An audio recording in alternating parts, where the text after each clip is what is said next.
What's going on, guys? Welcome. My name is Adam Heimann, and welcome to another episode of TTG Mastermind.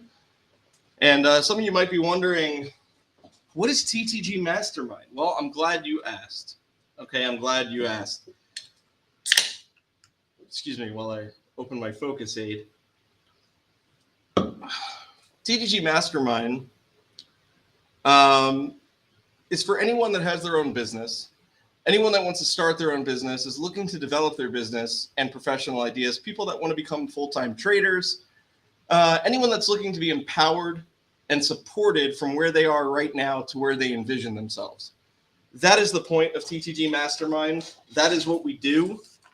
And don't worry, if you're watching this for the first time, we have nothing to sell you. This stream is all about getting awesome information, new insights, and hopefully you leave with a little something that you can relate to. That's what this is about. So yeah, welcome.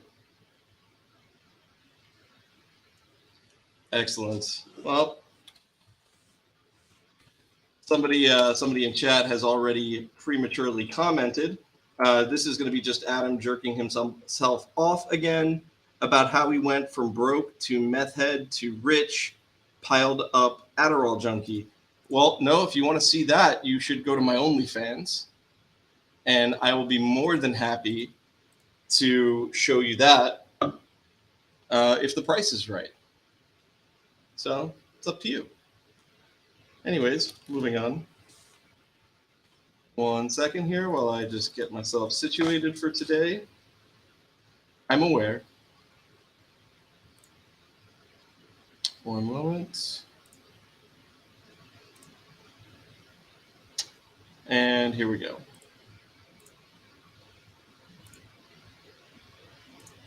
All right. So we got, let's see. All right, here we go. Can you guys tell that I'm stalling?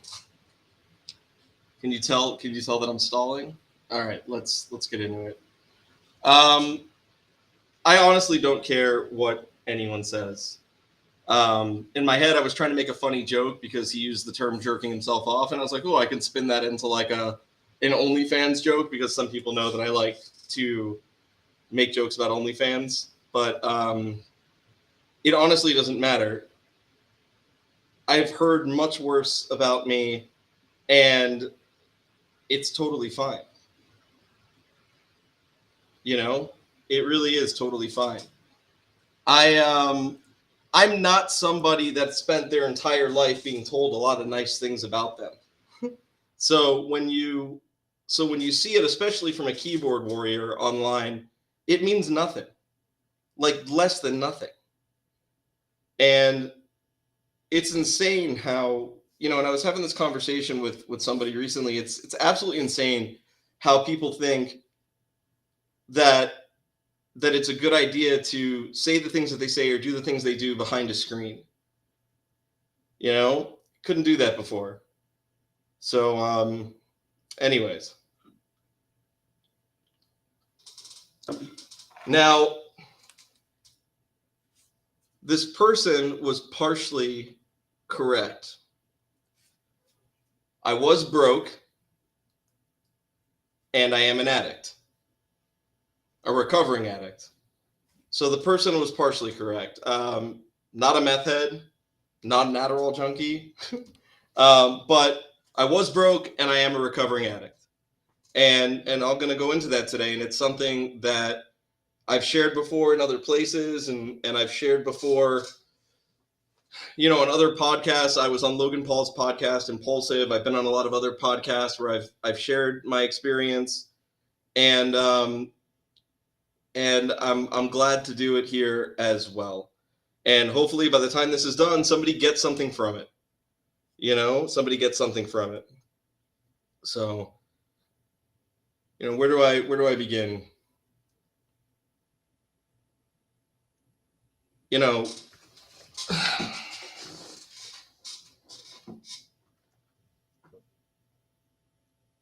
Is it true that I'm a multimillionaire? Yes, that is true. I had no help from family to get here. I was not handed anything. I have had to work and fight for every single thing that I've had. Every single thing. Nobody's ever handed me anything. And I don't feel like that alone makes me unique in any sort of way, because there's a lot of people in this world that haven't been handed stuff, haven't been handed anything, and that found a way to make something work.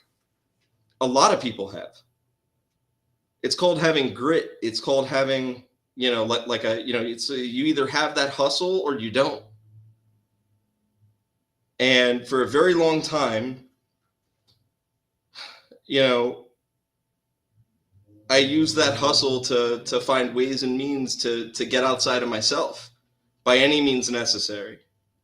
So, I'll start at the beginning. And what I'll tell you is this.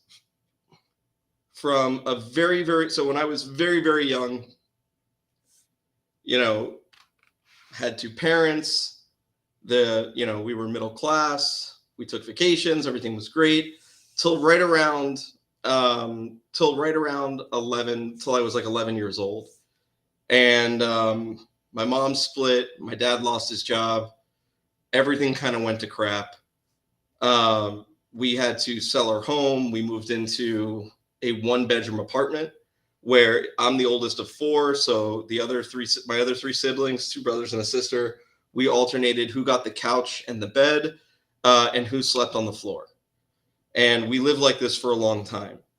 We had barely had any money for groceries. We had no money for new clothes. There were no vacations. There were no video games. There were nothing. There was nothing. And somehow we still made it work. You don't know what you're capable of until you have to live off of $20 a week. And honestly, I'm not so old that the inflation would really matter that much, then versus now. So, but I remember having to make $20 last a full week. I remember what it's like to be in line at the grocery store and think, let's play debit card roulette. Let's see if the bank will let us overdraft this time, or if I'm going to have to put something back. And, or waiting till once a year when my grandmother from New York would come down and take us clothes shopping.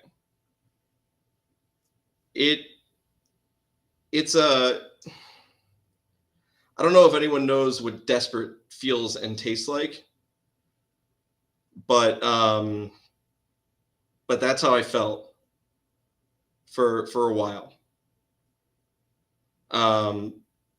And because of that, I always kind of felt less than, and it is what it is. So I ended up, and then obviously from an early age, I had gone ahead and I had gotten involved in drugs and alcohol from the age of right around 11 years old all the way till I was 21. From the age of 11 years old till 6 months after my 21st birthday, I simply used to live and lived to use. And that's what I did. If life was fair, I would be dead. I certainly don't think that I would be in the position that I'm in now. I'm not even talking about the money. I'm talking about being able to be a father and a husband and and a brother and a son and and a friend, all of those things. I don't think that if life was fair, that I would be in that position. So, I'm very grateful for that. But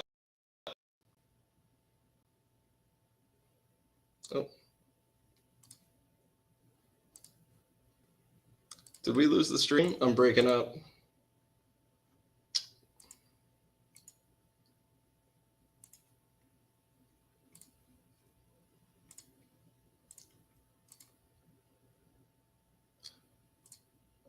How about now? Is that any better?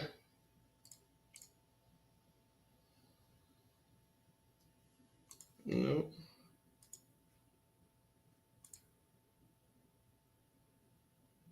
Now it's good again? All right, cool.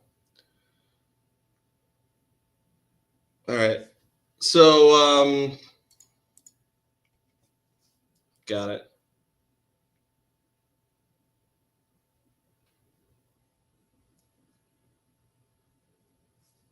Let me make sure nothing's running in the background here. All right, there we go. That's better. So, where did I leave off? Life was fair, I wouldn't be here. I got to watch everyone I care about move further and further away from me the entire time. And the bottom is that after many years of destroying my life from the age of 11 all the way till 6 months after my 21st birthday, I decided to and find a way to stop doing what I was doing. Because I had gotten to a point, I wanted to die, but I was too afraid to kill myself.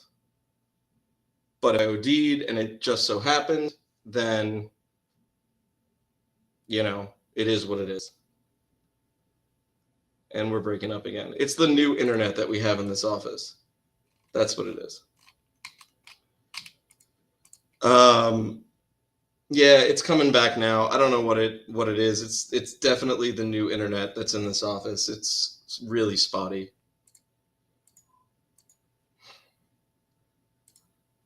I think we should be good now, maybe.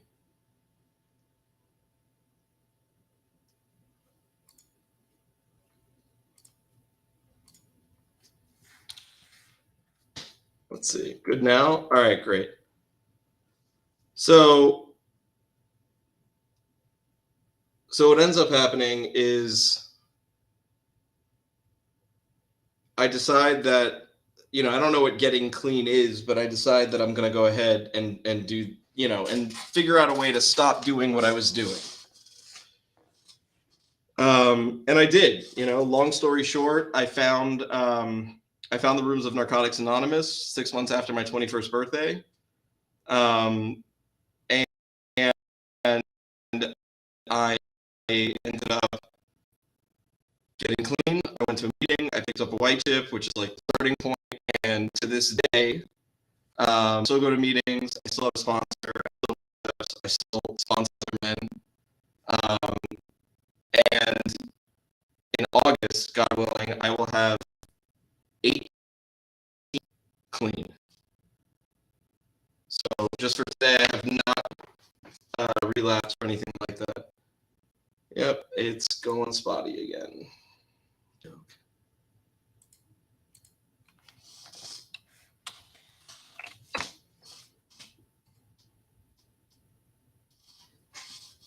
And it's back again. I'll keep an eye on it on my end. I don't know what's going on. Maybe it's Restream. I'm not sure if the Restream platform is messing up or not, but I'll continue and we'll keep going. 6 months after my 21st birthday, I ended up getting clean. I had no idea what that meant at the time, but I just kept going to meetings and eventually, you know, I started to understand more. And for somebody just asked, they said, how long clean? I've been clean for almost 18 years. That's nights, weekends, holidays, 18 years. So that is how long, just about 18 years. August 5th, 2005. So August 5th of this year will be 18 years. All right.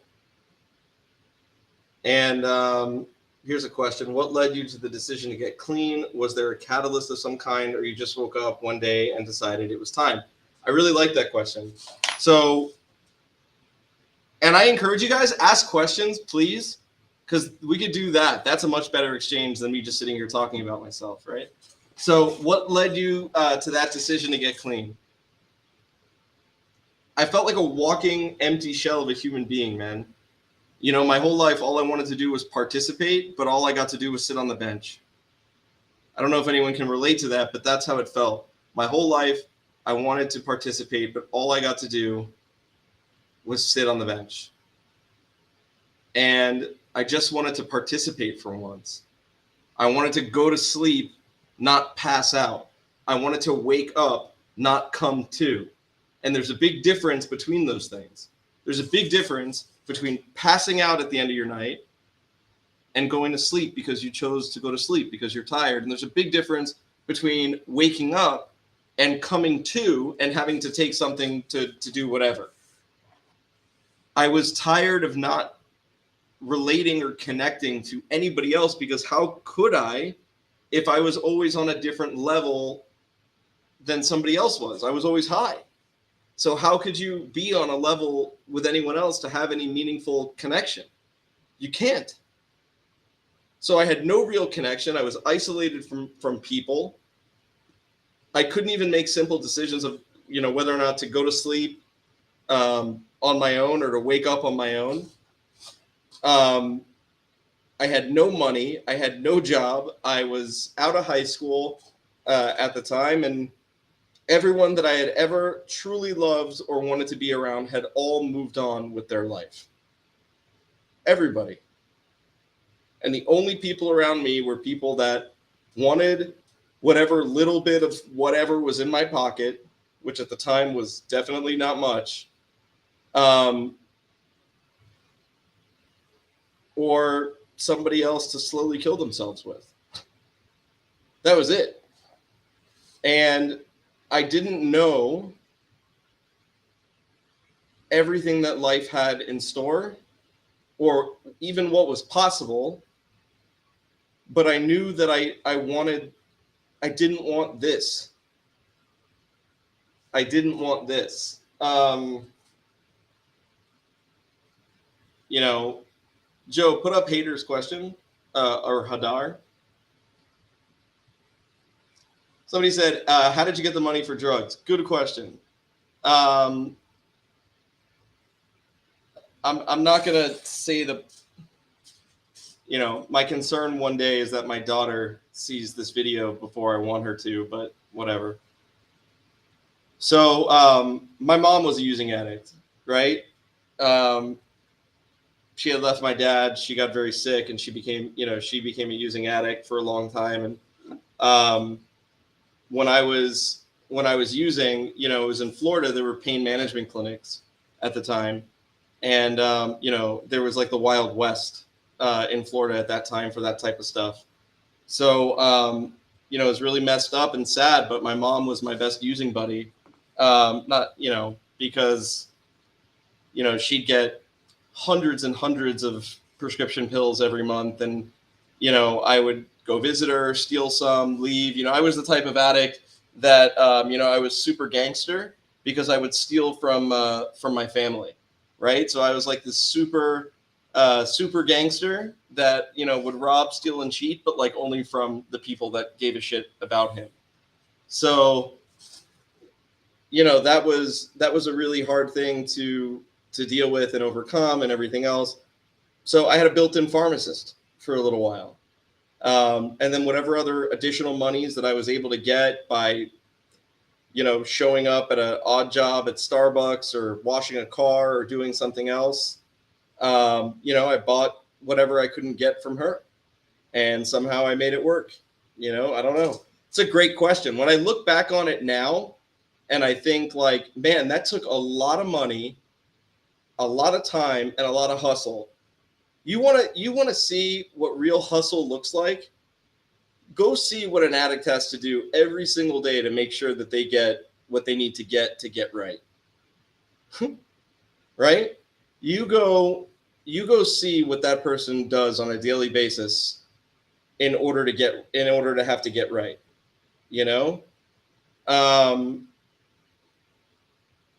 Because that energy, that hustle, that resourcefulness, when pointed towards something productive, is completely unmatched. Completely unmatched.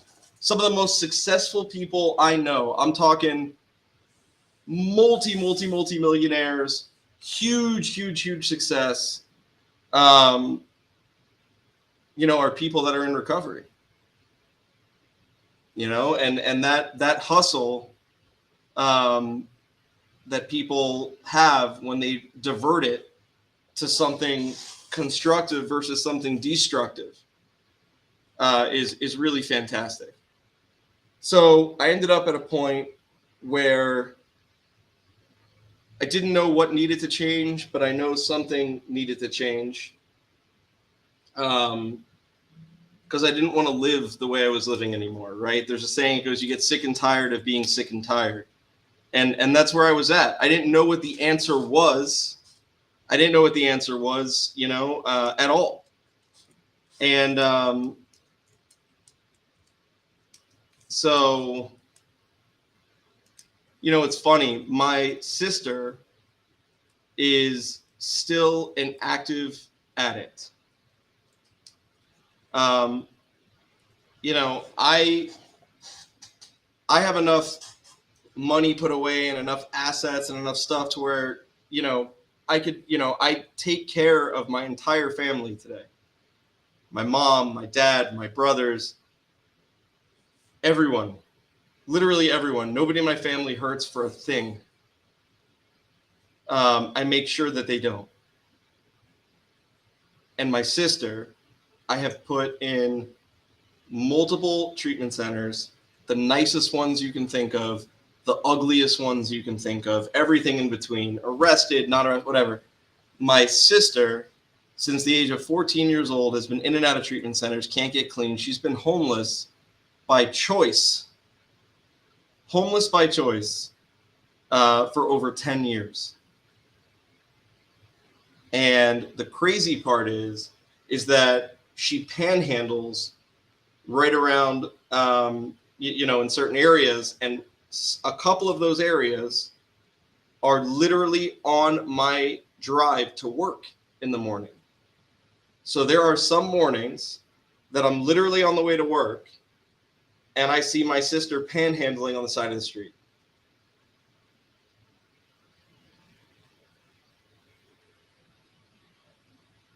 And I don't even know how to describe what that feels like. I really don't.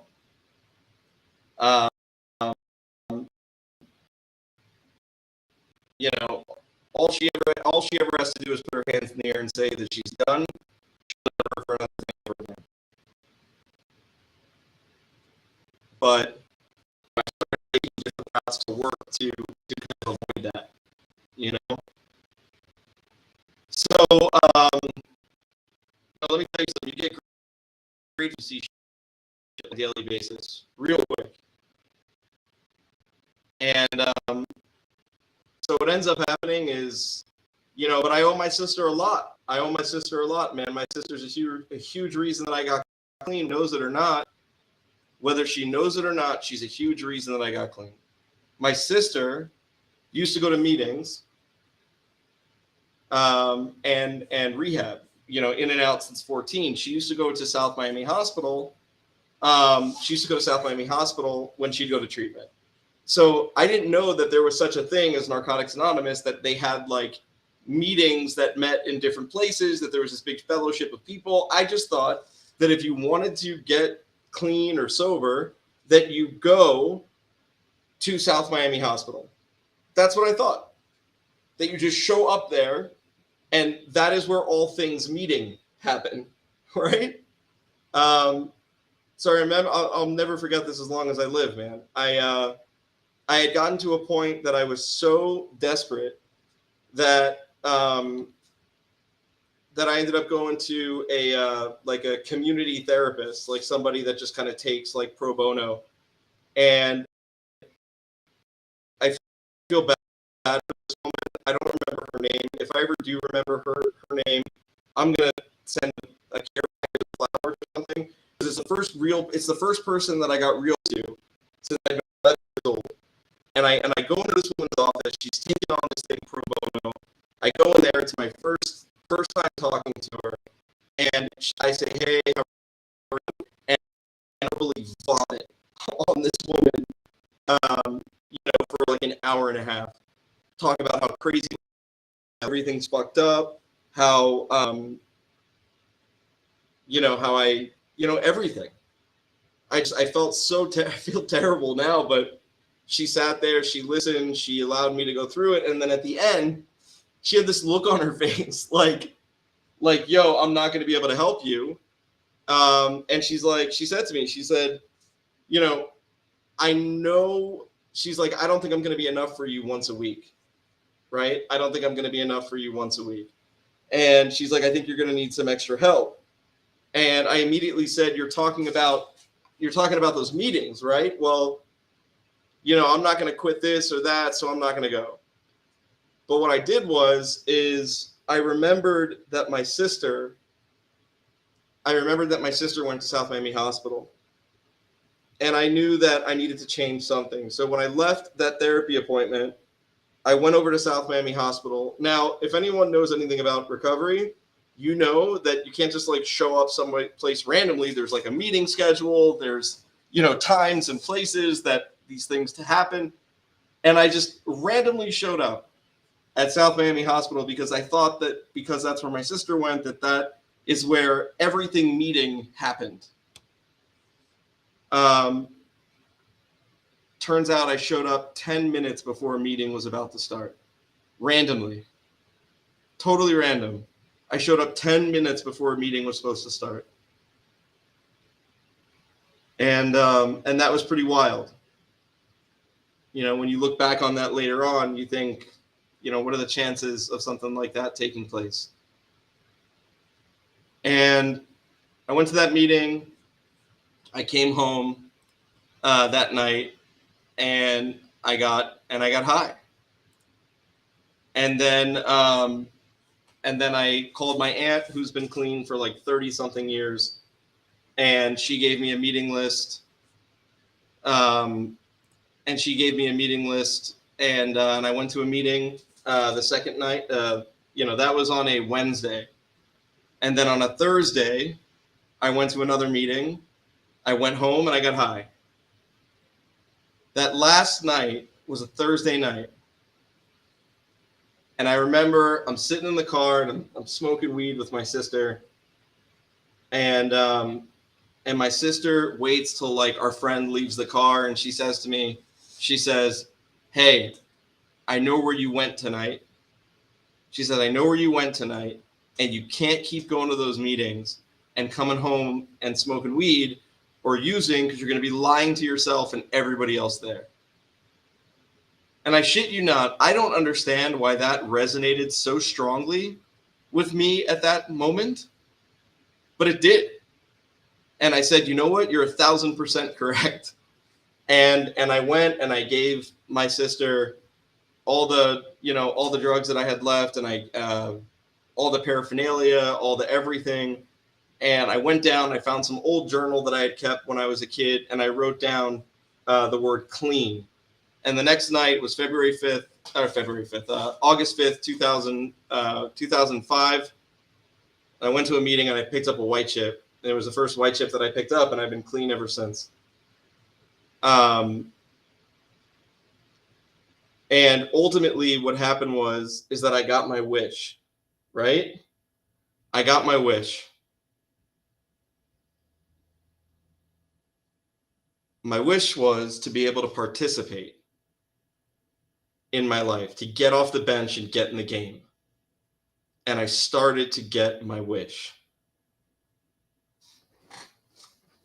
At this time, the thought of becoming rich and successful, and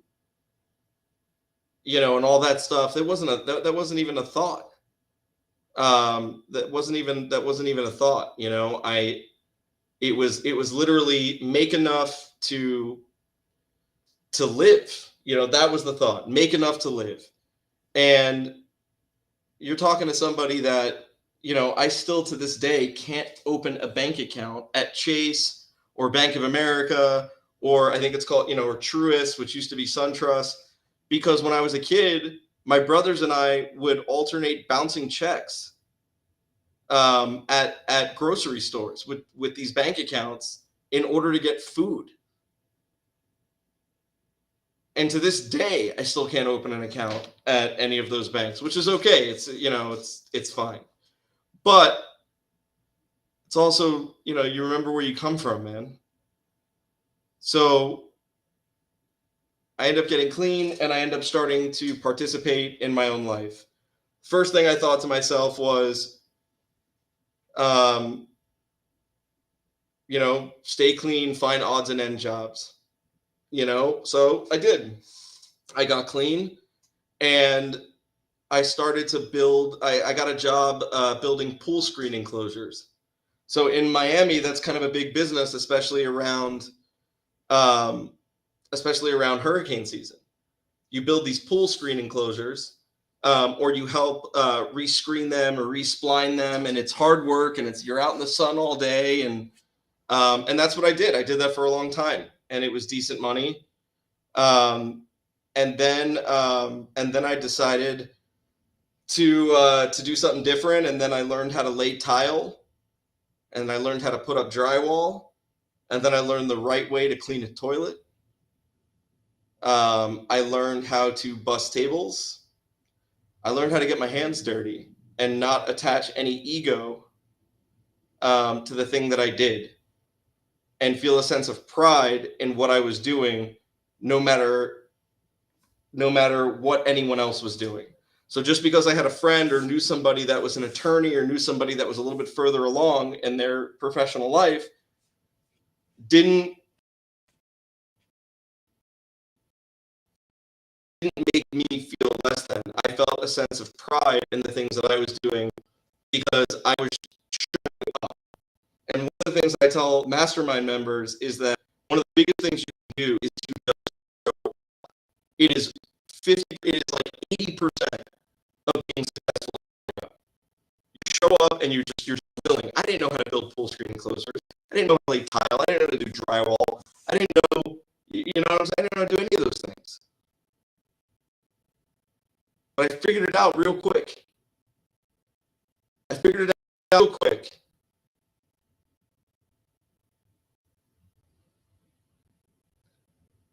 And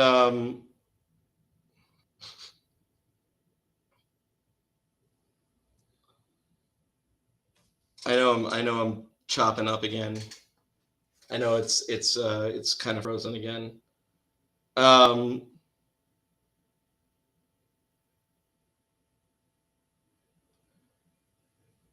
And what ends up taking place is, this may be a little bit longer than an hour stream, so I apologize ahead of time. But what ends up happening is, you know, I go back and I think to myself, okay, well, I worked odds and end jobs for about a year, year and a half, and then I decided I want to go back to school, right? Why do I want to go back to school? Because, I don't know, that's the path that you're supposed to take, right? If you want to be successful at something, you got to go to school. You got to go to school. That's what was embedded in my brain. And I ended up going back to school. I got some sort of scholarship for being an addict. They actually paid, being an addict in recovery. The state of Florida actually paid for like all of the education. And I went to Miami-Dade College, which was a community college at that time, and I wanted to become a therapist for kids and families that had suffered from addiction. Right, that's what I wanted to do. In Narcotics Anonymous, they have a program called H&I, which stands for Hospitals and Institutions, and every Monday night for 2 years, I brought in a meeting into South Miami Hospital, to the detox, into the adolescent detox. Now, let me tell you all something. I have heard and seen some of the most horrific things that you could ever imagine from kids bringing in meetings into that treatment center, into that detox at South Miami Hospital. And I mean, just the most horrific things. And at the time, my sponsor was a therapist, and he would tell me, and others that were therapists would tell me, because they knew what I was doing. They were like, hey, you have to be able to leave that meeting, go home, and not take any of that stuff home with you. And I was really, really bad at that part of the job. Some of the things I heard, I'll never be able to forget. And after doing it for 2 years, I realized that, like, hey, I can't do this for a living. I can't do this for a living. There's 0% chance that I am going to be able to do that, take none of it personally, go home and live my life. There's a 0% chance of that happening. So now I got to a spot where I was like, well, what now? I'm already like a year into like this degree that I'm trying to get. I've invested so much time and energy into this. It's not like I was close to graduating, but I was like, all right, well, what now? And I realized a couple things. First off, I hated the idea of going to school. I never liked it. I never liked going to school. And I didn't want to be a therapist. So now the thing I was going to school for, I didn't have to go to school for anymore. So I got to a point where, it's funny. It was right at this time. When I was a kid, one of the things that I loved doing was building stuff, right? Out of cardboard boxes, out of whatever, just building stuff. I love taking ideas that were in my head and putting them into the real world. And I was at a meeting one night. My friend Jimmy and I were sitting there, and I kind of felt it felt like a little freeing on my end, a little freeing and a little scary. Because I knew I didn't want to do what I was doing anymore. And I had this friend of mine, and this was right when the first iPhone had come. Oh, no, it wasn't. It was about a year before. So what ends up happening is this.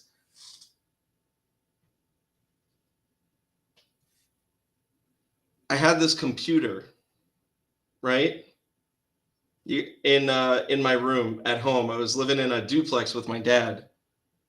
And I had this computer in my room, which was coincidentally also the laundry room. I lived in the laundry room as well at the time. And I had this really old computer in the room. And I had never been good at like any of that stuff. I was always interested, right? Like I had always figured out a way to, download things from LimeWire or figure computers out. But I was really into it for a minute. And what I ended up doing was I had an idea with my friend Jimmy, who is not clean anymore. And it's not the Jimmy that wrote the song for True Trading Group. It's a different Jimmy. Okay. And I had an idea. He and I had this idea where we wanted to build a website called Cheeks Culo, which was going to be like, Playboy meets Maxim magazine meets the Miami New Times, right? And I wanted to build us a logo. So I went home that night and I figured out how to download a pirated version of Photoshop. And I did. I downloaded it, and then I started to, figure out how to use it. And I made some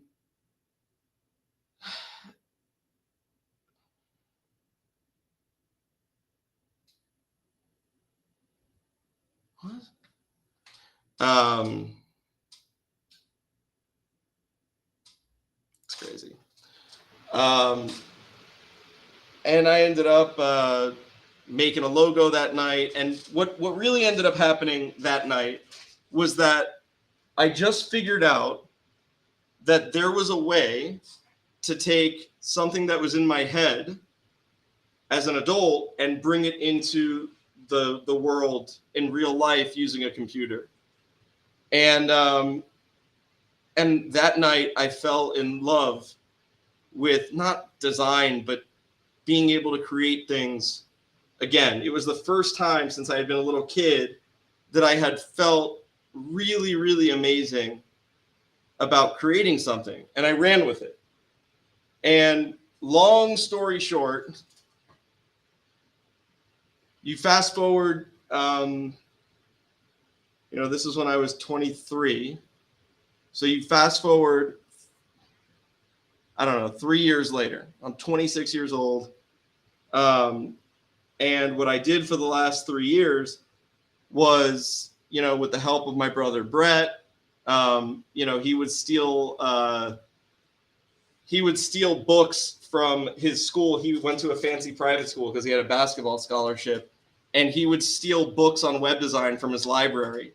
And he let me use his old laptop to learn how to do this on. I spent a year just locked myself in a room and taught myself everything about online marketing, web design, everything. This was before YouTube had any of these tutorials.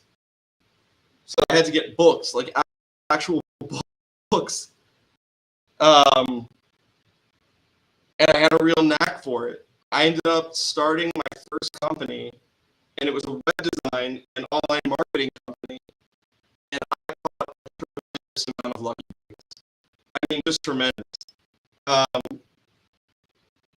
first company, within that 3-year period, I mean, we ended up, just that whole company. In that 3-year period, I think we did, like, I have a red bar. The 3 out of 10. I'm chopping up again. This has to be a restream problem.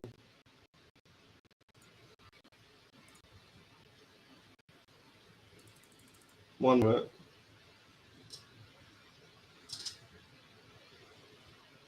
All right, is that my back? Is that back? Yeah, all right, cool. By the time I was 26 years old, I think we did revenue close to 10 million bucks in that web design online marketing company. Right? Oh, I'm cutting off again.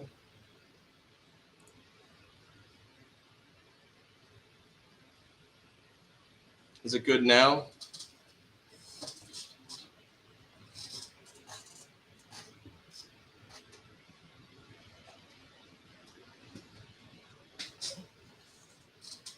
Oh, there's a delay from Restream to YouTube about 7 seconds. It's because it's not ultra low latency.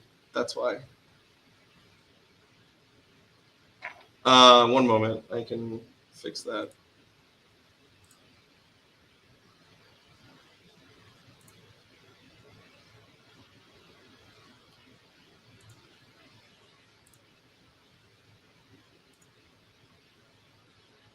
Nope, I can't fix it now. All right, it's no problem. So anyways, that company ended up generating, between everything, generating close to 10 million bucks in that period of time, right? So a lot of that money I had to spend on marketing campaigns for other people and things like that. But the company itself, the revenue, that little company I started out of my dad's living room, ended up generating millions of dollars. And I started that company in 2008 during the worst economic recession and financial crisis that we've seen in a very long time. I never want, Mike, my partner's head trader at True Trading Group. he went ahead and won Trader of the Year award that year from his hedge fund. I didn't win Trader of the Year, but I did start a multi-million-dollar business out of my dad's living room with zero money and nothing but hustle. So I did do that. And what ends up happening is the business goes on to evolve, as a lot of businesses do. And I get into, what turns out is, we start, it's all web design, online marketing, and then it evolves, right? Like everything does.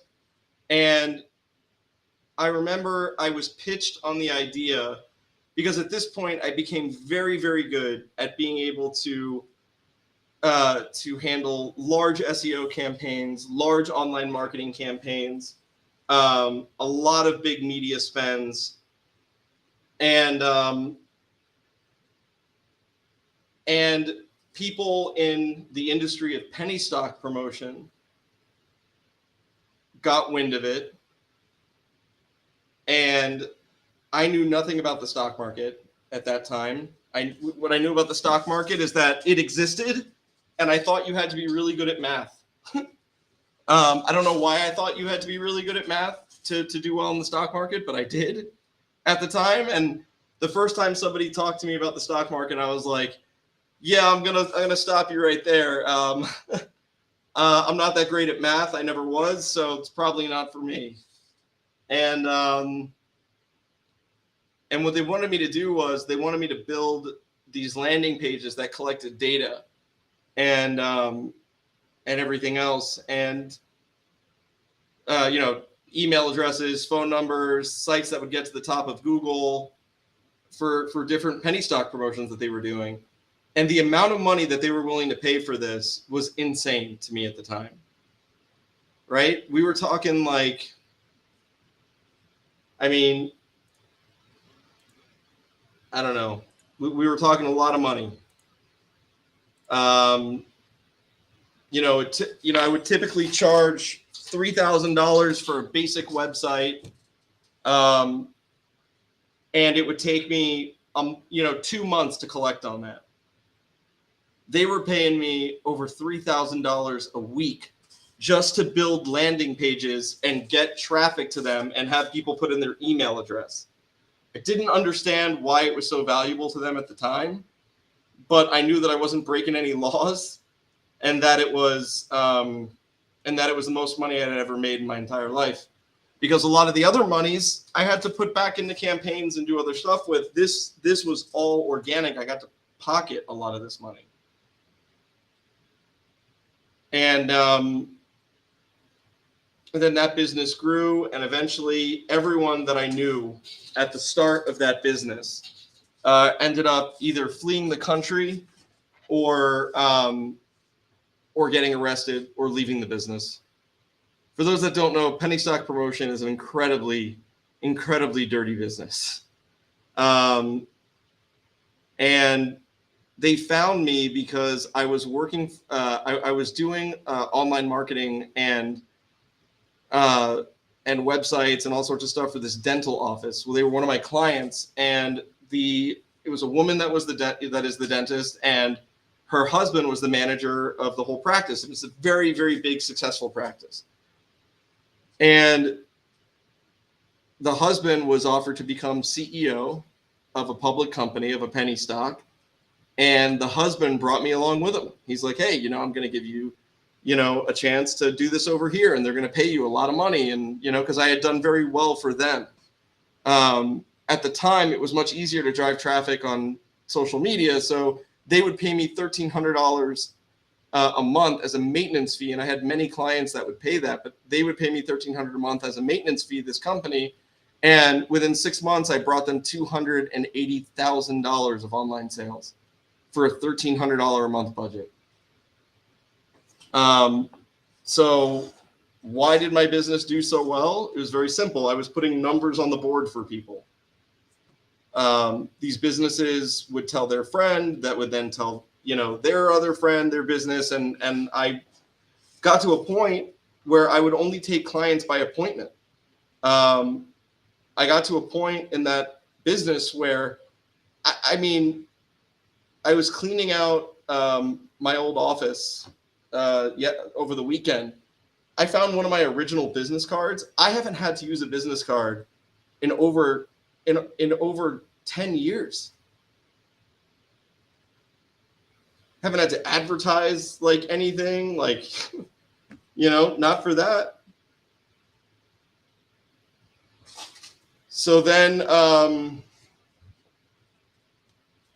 go forward and I start working with them. And long story short here, right? Because we can go on for hours on that. But what ends up happening is that all of those people leave the business. I pick up the baton and I start promoting penny stocks for a very long time, right? Well, not a very long time, but like it felt like a very long time. But in actuality, it really wasn't that long. You know, it was definitely, let's see, 2008, 2009. Yeah, it's probably like the last job that I had was in 2018. So what is that? 19, 20, 21, 22, 23. So 5 years ago was the last, and it was just one that I had to finish, you know, that I finished up. But essentially from 2008, so 10 years, 2008 to 2018, right? Within that time, there were two businesses. There was marijuanastocks.com, and then there was the main IR firm. We did just in total,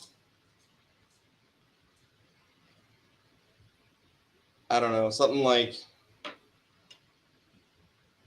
$84 million in revenue in that 10-year period. 84 million. It was absolutely changed my entire life. Changed my entire life. In that period, I ended up getting married. I ended up having children. I built my entire life. And then in that period, with that money that was made, it's one of the main reasons that at True Trading Group, we have no, you know, investors. We have no bound to anything because Mike and I put up our own personal money to start that company. We didn't rely on other people's money to start it. It's a big advantage when you have your own funds, and you don't have to take money from other people to get started. And I'm a big proponent of that. I don't like the idea of taking other people's money as investment. I like putting in my own time and my own, you know, and my own money and going that route, right? Even if it takes longer, I'm okay with things taking longer. And I don't know how to explain it. It was like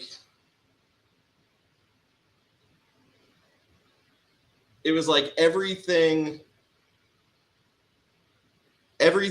that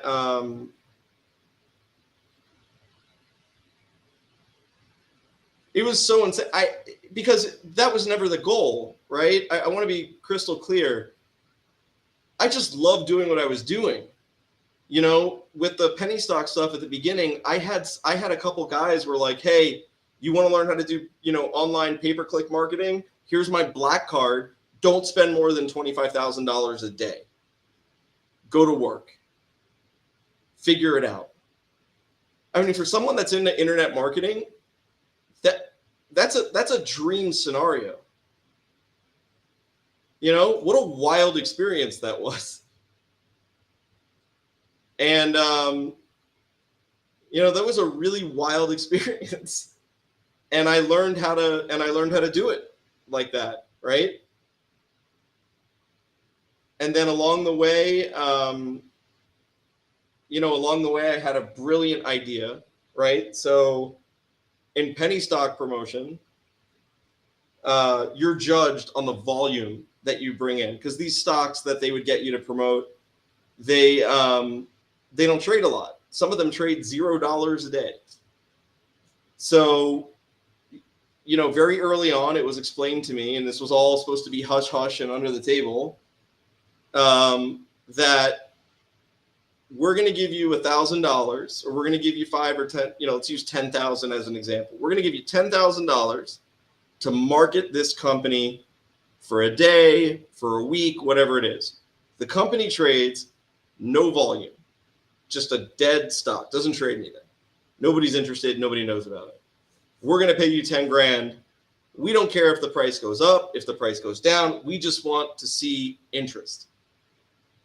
So there were a couple in that industry. There's a couple hard lines in the sand, right?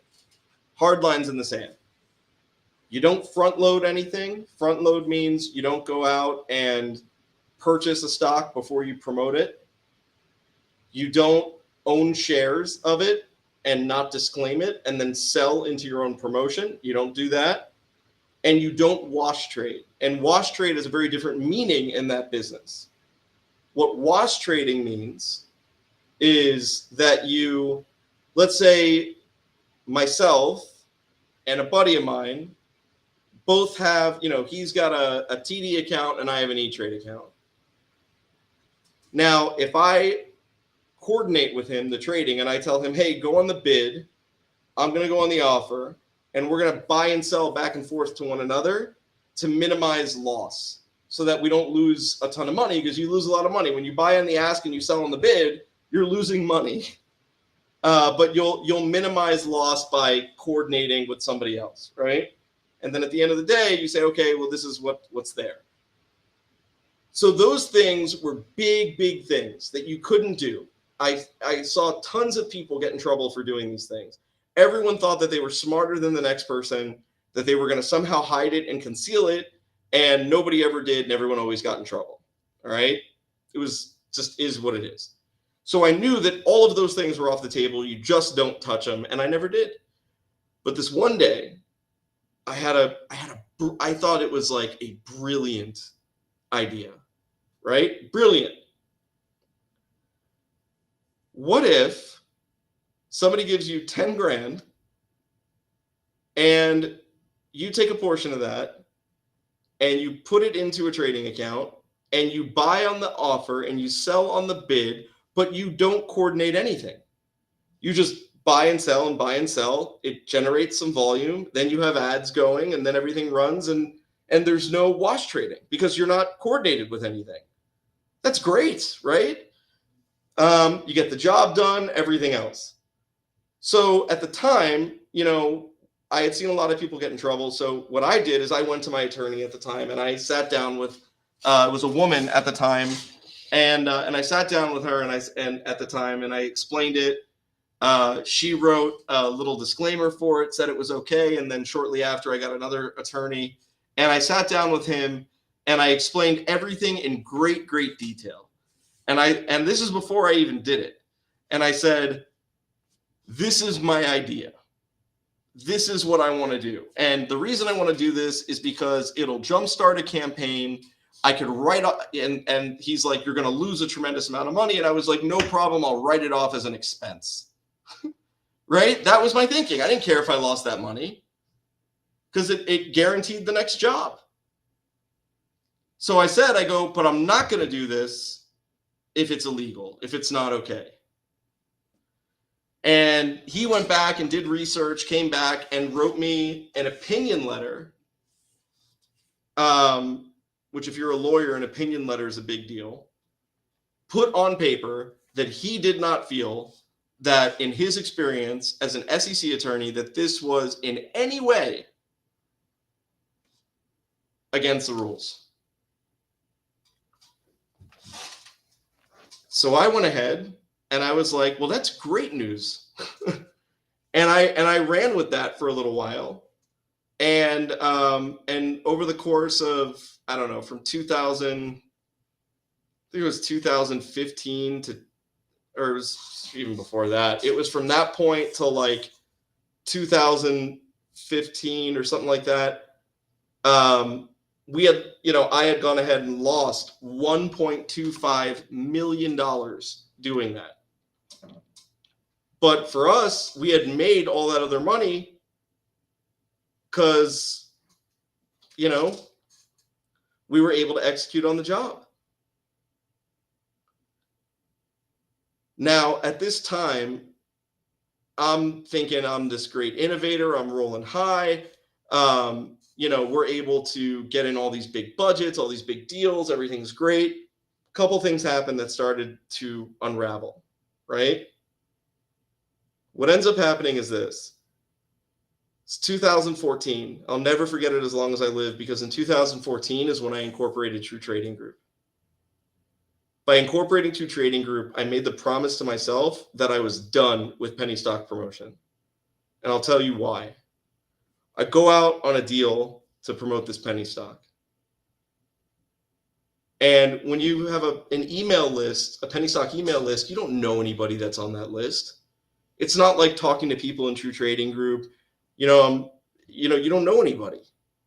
You don't see the damage or the things that are done with that, right? So at the time, though, somebody on Facebook reached out to me specifically and said, hey, I'm on your email list. I went too big into the stock. I lost everything. I don't know what to do. I have kids. Is this ever going to bounce back or whatever? And I just remember taking a step back for the first time and realizing, oh shit, there's real people on the other side of that.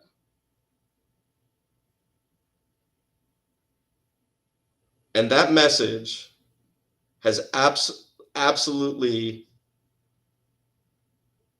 fundamentally changed the entire plan of everything that I've wanted to do going forward. And I made a decision at that moment that I was going to work very, very hard to pivot out of that space. And 4 years later, that is exactly what I did. 4 years later, I completely pivoted out of that space.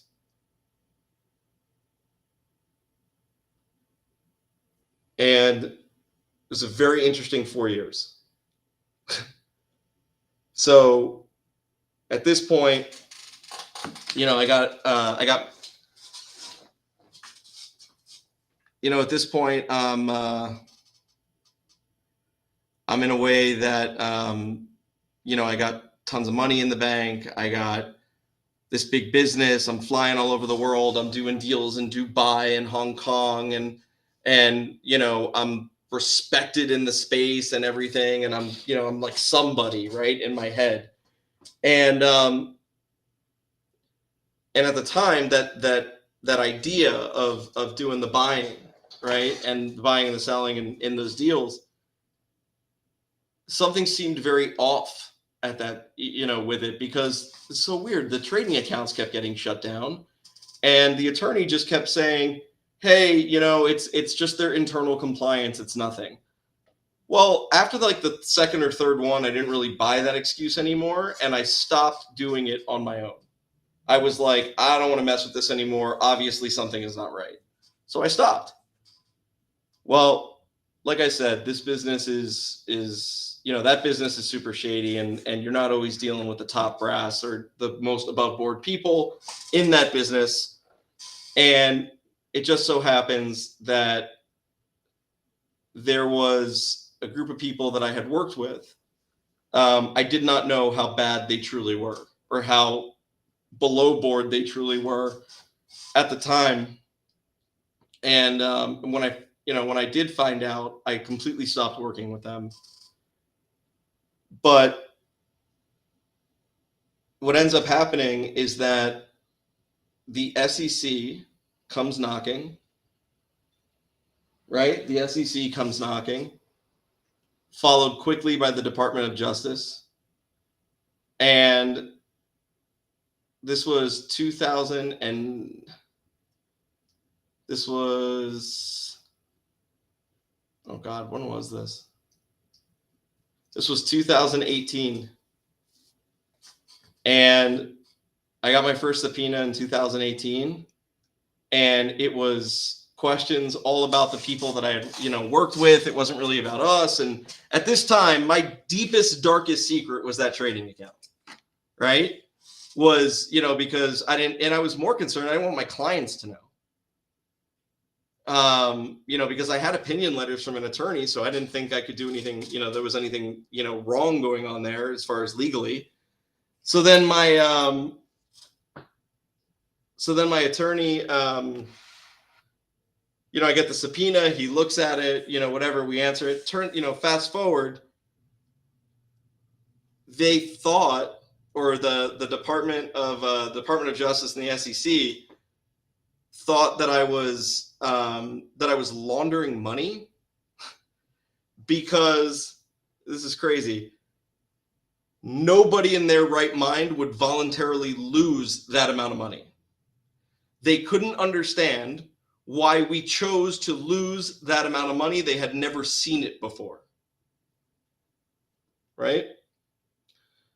So I had to spend a very long time explaining that the most I know about money laundering is that one scene from Office Space where they're all sitting around trying to, call, like, to phone a friend to see what money laundering is. It's just, not for me. But I had to explain that, hey, it's not that. It's I'm literally trying to secure the next job. So yeah, we lost it.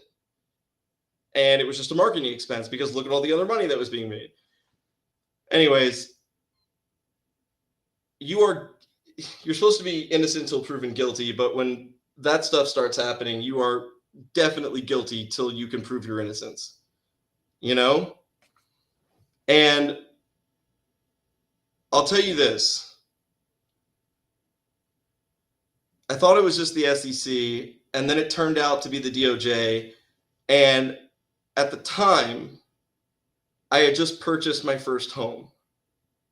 Like, really purchased my first home. And it was like my dream house. I took a lot of money that I had saved up, and I bought this multi-million-dollar home. I paid most of it in cash. And I moved in. And my daughter had the room that I never had when I was a kid. And my son had the room that I never had when I was a kid. And God damn it, they were gonna have that life that I never had. And I remember moving into that house. The day I moved in should have been one of the best days that I've ever had. I had the assistant U.S. attorney's office from the Southern District of New York tell my attorney that their intention was to indict me, extradite me back to New York, and put me in prison. And I immediately made a plan to kill myself because I didn't want to use, right? I don't know. My first thought wasn't to go use. My first thought was to check out. So, I went into like a really dark place for a minute, and I made sure that there was no suicide clause inside of my life insurance policy. I made sure that that everything was good to go for my family, and I was going to figure it out, and that was my choice, and that's what I was going to do. And I had just and I had already started the pivoting process out of that other business and into True Trading Group. So we were building True Trading Group at the beginning, and there were people that were hired. There were people that counted on me every day to show up to work and to make sure their paychecks were there. And I was ready to check out. And let me tell you something. There were so many times in that business where there were so many unscrupulous things that were offered, right? You don't get a pat on the back for not breaking the law, right? Or for not doing something shady. You don't get a pat on the back for that. I don't get a pat on the back for that. But I'll tell you this. I believe that if I ever would have taken or done any of that stuff, and I truly had something to hide, I don't know if I would have had the courage to go through that.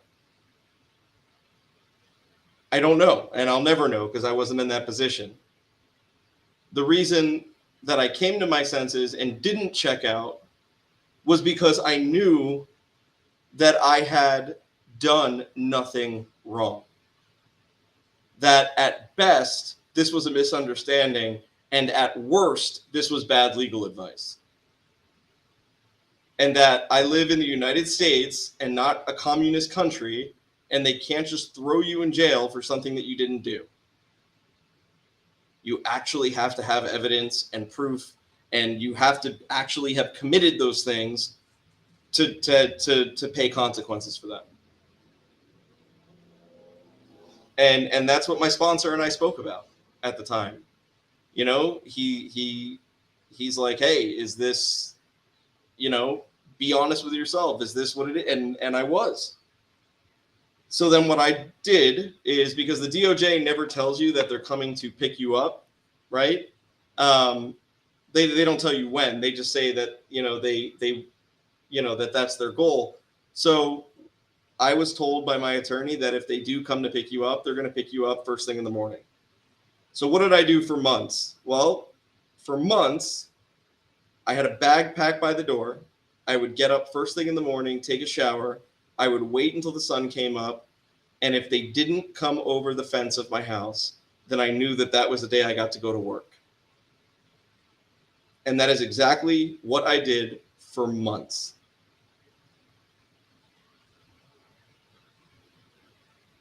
I got up every day not knowing if this was going to be the day. And I showed up for work, and I showed up for my people, and I continued to build out what I knew was the future of what I wanted to focus on professionally. What I knew was a way out of that other industry. And I just kept showing up, and I just kept getting dressed and waiting by the door. And guess what? Couple of months later, I get a phone call from my attorney telling me that good news, they have figured out that you are not the money launderer mastermind that they thought you were, and that you are no longer of interest in that way. But they would like you to talk to them about the people you know. Right? So I said, okay, I go talk, come back home. And then ultimately what happens,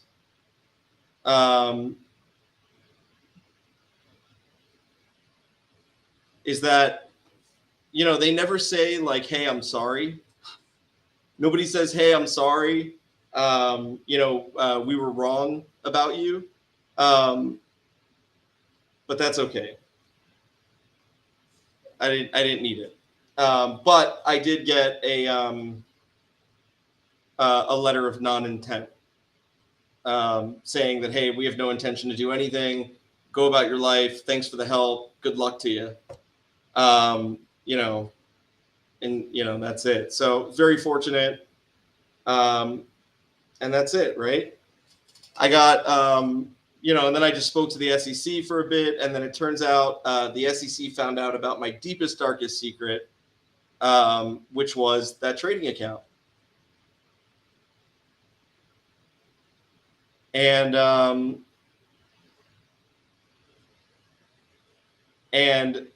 the time they were like, they understood everything, and they're just like, hey, we're gonna, we don't know what we're gonna do. We don't know what we're gonna do. And this is a crazy thing, right? So the statute of limitations on this thing had already run out like 3 times. But when you have nothing to hide, it's a very freeing thing. So what did I do?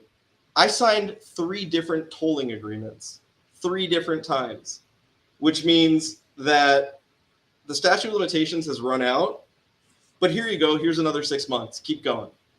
Oh, you didn't find anything? Here's another 6 months. Keep going. You still didn't find anything? It's okay, man. Here's another 6 months. Keep going. I signed 1.5 years of tolling agreements. I wanted them desperately to go ahead, go find whatever you can. I have no secrets. I've told you everything. I had the attorney's letter. I had the, you know, I was 100% above board. And ultimately, that is what paid off. Because typically in that situation, the SEC will come back and they'll tell you, hey, guess what? Here's a $3 million fine. You can never work with penny stocks ever again. You could never be CEO of a public company. You can never trade stock ever again, and you're done, and we're suing you. That's typically what happens, right? What happened in this case was the SEC called my attorney in 2000, and after not hearing from them for like a year and a half, called my attorney. I swear to God, we didn't hear from these people for like a year and a half. We just assumed that it was done. They were just like, they didn't have anything. They come back a year and a half later, and they said, this was October of 2021, and they said, listen, we're not going to move forward with any lawsuit. There is no lawsuit. We're not going to give you a ban or a bar, but we have to give you, and there has to be an administrative proceeding because the act was done. So we know that there was no like scienter, meaning there was no like bad intention, right? But we have to make your client sign a piece of paper that says you promise never to do it again. And at this point, we were the ones that stopped doing it on our own before they even got involved. It wasn't like they caught us or anything. We decided that it was not the right move on our own.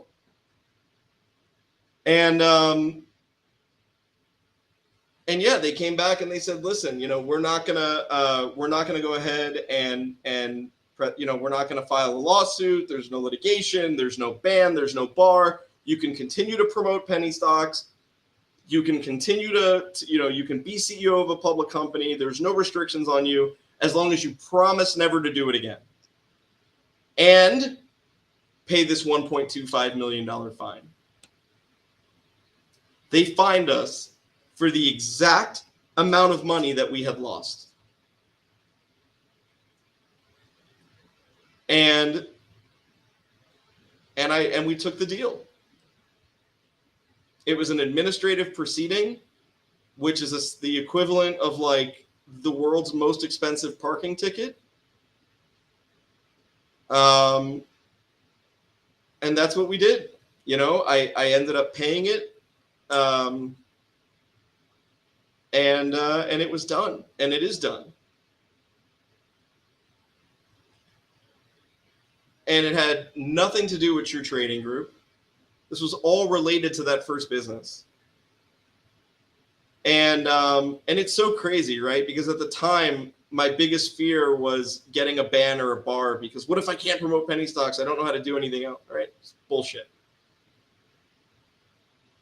When the dust settled and I lifted my head up from that expense, there was a community of thousands and thousands and thousands of people that were all coming together and doing something freaking great to help each other and to help the retail trader. And it was a complete 180 from where I had started from.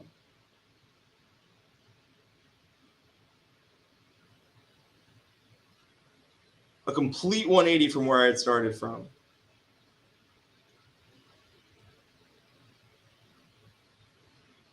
You know, one of the things that I did, you know, that I did and Mike did correctly was we didn't hide from it. The second that we found out that we were allowed to talk about it and that we were going to pay that fine, we made a YouTube video about it. We made a YouTube video about it, and we post that YouTube video. We call it The Statement, and we post that YouTube video in all of our descriptions of our videos. And you know, it is what it is. You know, we did an action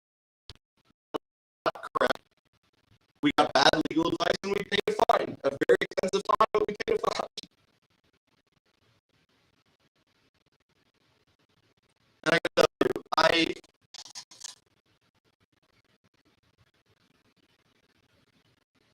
I don't give a shit what people say about me. I don't care what they. I don't. You can say whatever you want. I know what my truth is. What my truth is.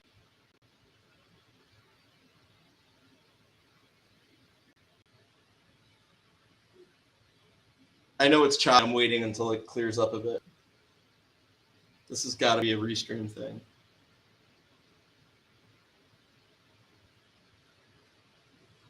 There we go. So,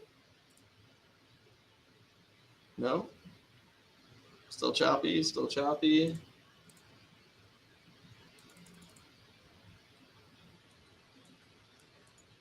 There we go.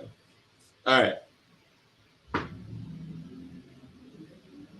You know, the thing is like, I don't care if people say what they want to say about me. I've seen videos where people said that Mike and I were sued by the SEC for $700,000 for scamming people with our day trading course.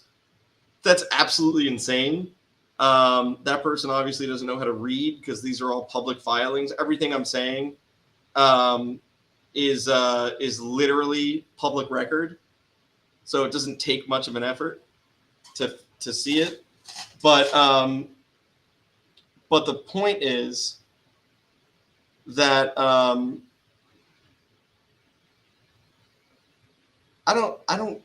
know what my truth is. I know what I've been through.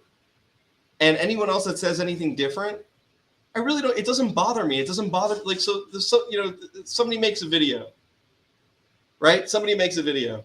I don't really care.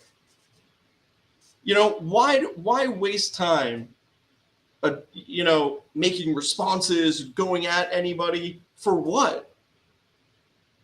To defend some crazed truth or some crazed untruth? I know what my truth is. And let me go ahead and give a free piece of advice to everybody on here.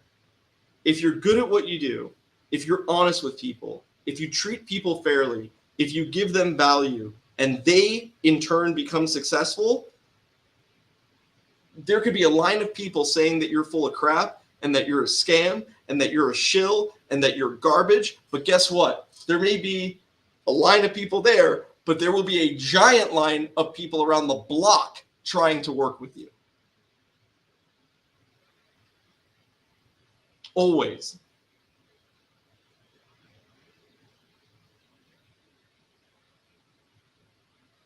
The more successful you get, the more of a target you paint on your back. That's how it is. There is nobody that I know that is successful gets out of this whole thing unscathed. I got my stripes. You know, I got my stripes. It's okay. You know, it's okay. It's okay because I didn't hurt anybody. I didn't hurt myself. And today I focus my entire bit of energy between TTG Mastermind and True Trading Group, which are platforms that are designed to help people succeed. The people that judge don't matter, and the people that matter don't judge.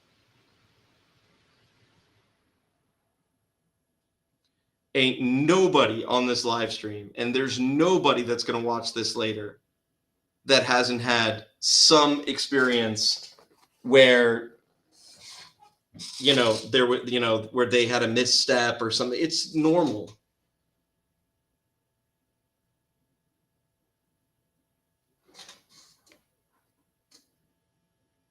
And guess what? It changes nothing. I have a thriving business. I have people that care about me. I care about other people.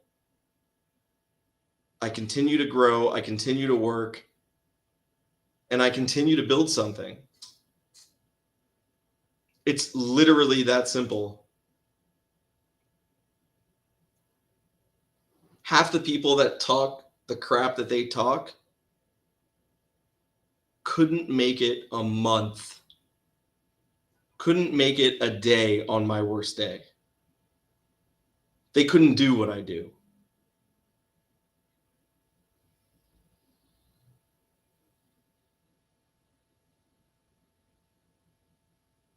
So, and I am not talking about just making money.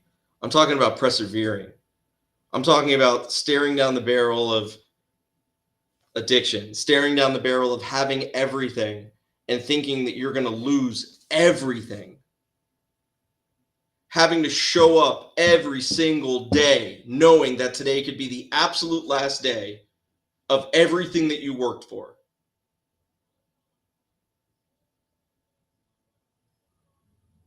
The people that come here and talk crap in a chat room online, I feel bad for those people.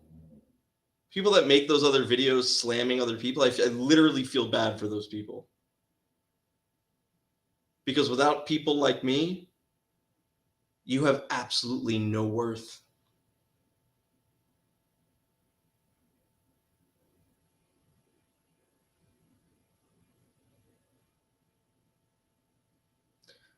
It's a good question. Do I still have the fear of losing everything? All the time. It's not a super intense fear. But yeah, betting on yourself is a hard thing. Betting on yourself is a really hard thing. It's not easy to bet on yourself. And yeah, no matter how insulated I've become, no matter what the balance in my bank account says, there will always be a part of me that is afraid of losing it. Always.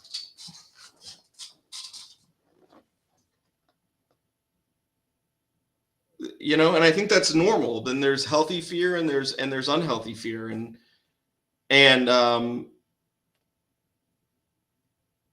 you know, never being complacent is and always wanting to do more or make things better is a surefire way to stay in the game. So, you know, that's my story. I'll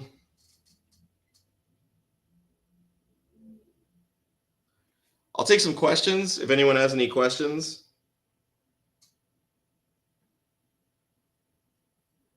You know, no pressure if you don't, but if anyone has any questions, I'll take some questions before I go.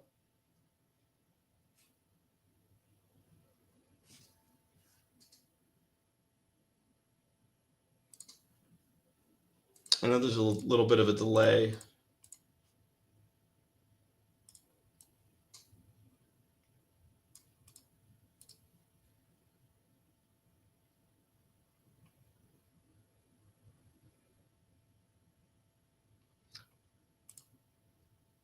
No worries. Cool. Did you guys get something out of this? I feel like I just kind of rambled on for about an hour and a half. Do me a favor, just type the number 1 or something if you got something out of it.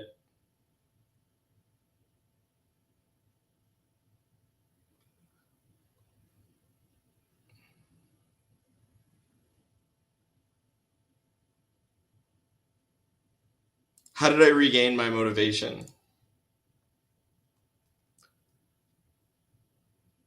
How did I regain my motivation? I never lost it. I never lost it.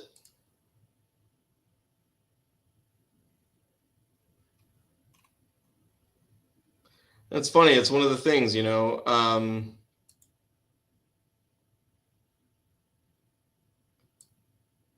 Yeah, I never lost it.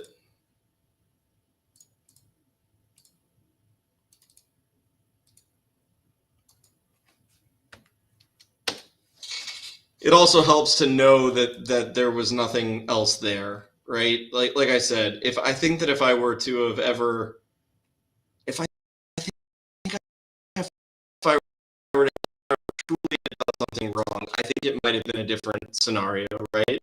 But the fact that I knew that I didn't, and that there was no on or anything there, like, you know, that obviously helped me sleep at night.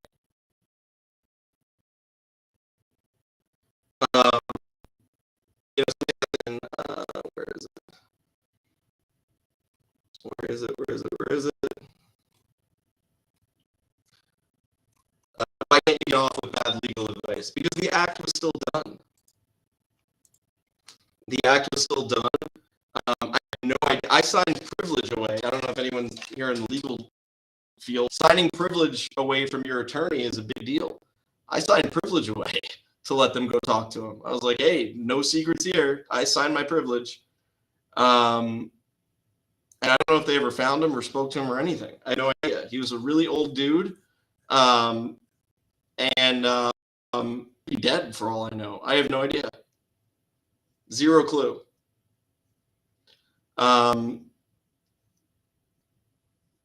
You know, I have no idea. But at the end of the day, the action was done. You know, whether he said it was okay or not, I still went ahead and did the action. So, you know, it is what it is. I paid my parking ticket and I'm moving on. Next question. Is there a time that you thought the business wouldn't make it? Yeah, hell yeah. You know, sometimes it's hard to see a way out when everything, you know, when you're staring down the barrel of that stuff. But you just put one foot in front of the other. Man, I really don't know how I was able to do it, man. I really don't.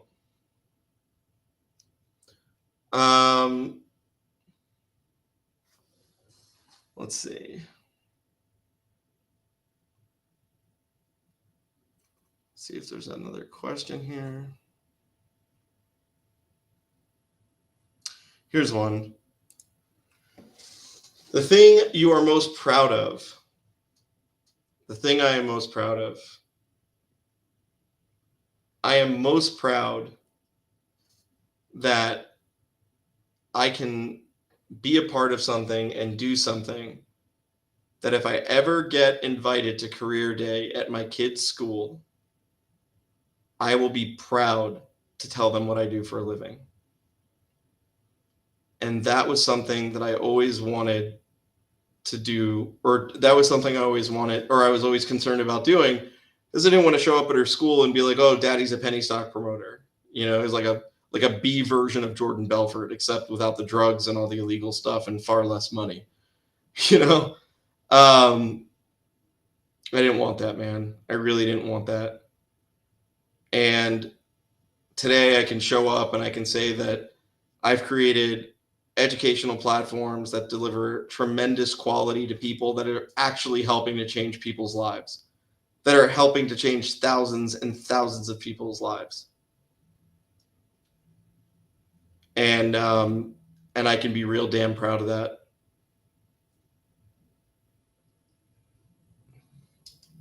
That's a big thing. So.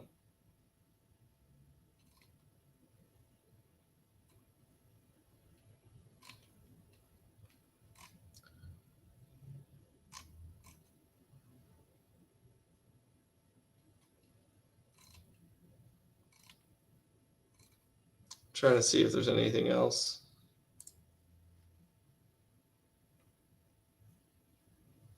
All right. Have I thought about writing a book? Maybe a ghostwriter. I don't know. Maybe. Yeah, probably. We'll see. We shall see.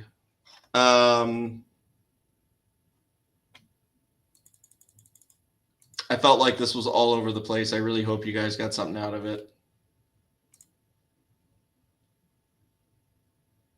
That's all I got to say about that.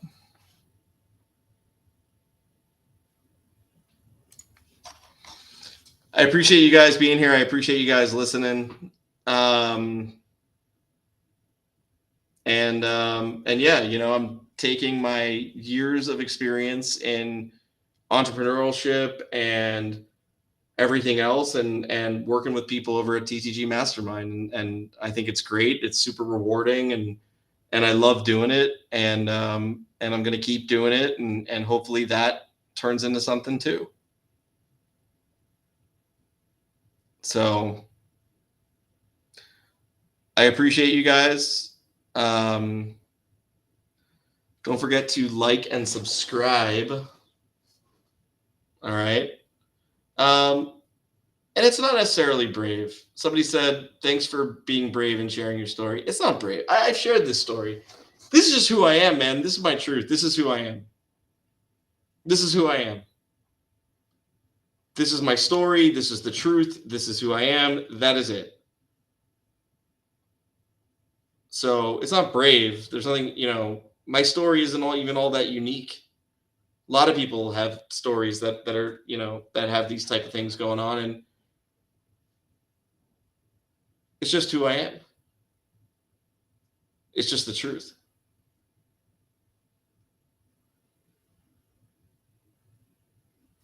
Jim says, did faith ever play a role? All the time. All the time. Without faith, I wouldn't have made it through. I'm not even talking about faith in like a religion or religious sense. And I'm not against religion, anything like that. I'm just saying that for me, yeah, faith played a massive, massive role in this. I mean, how could it not? But the truth is that everyone has a story, man. Everyone has stuff they go through. Everyone's got trials and tribulations and all sorts. Everybody. I'm not super unique. A lot of people do hide who they are, Kim. And that's on them. Maybe they don't want people at the parent-teacher conference to know. I don't know. For me, the way I look at it is everyone knew when I was out there ripping and running and destroying my life. So what do I have to be embarrassed about? Some ignorant person on the internet thinks that, is going to think that I'm a scam artist because I used to promote penny stocks or because I had to pay the SEC. I must have done something incredibly terrible and shilled old people out of their money or ruined lives or come on.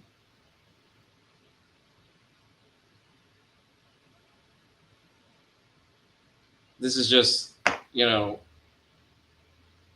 it's easy to tell a story and easy to be here to share it with you guys when it's just, when it's real.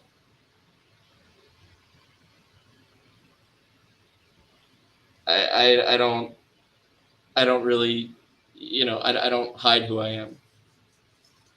And I'm sure a lot of you guys have, your own stories too.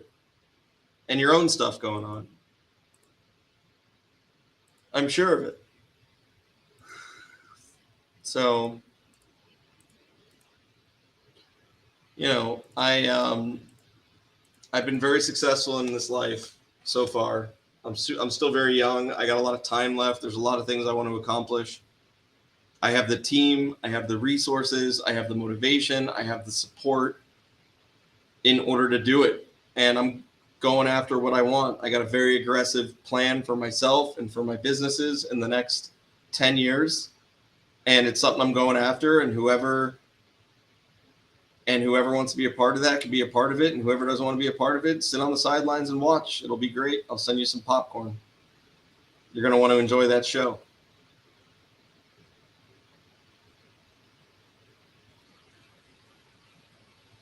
So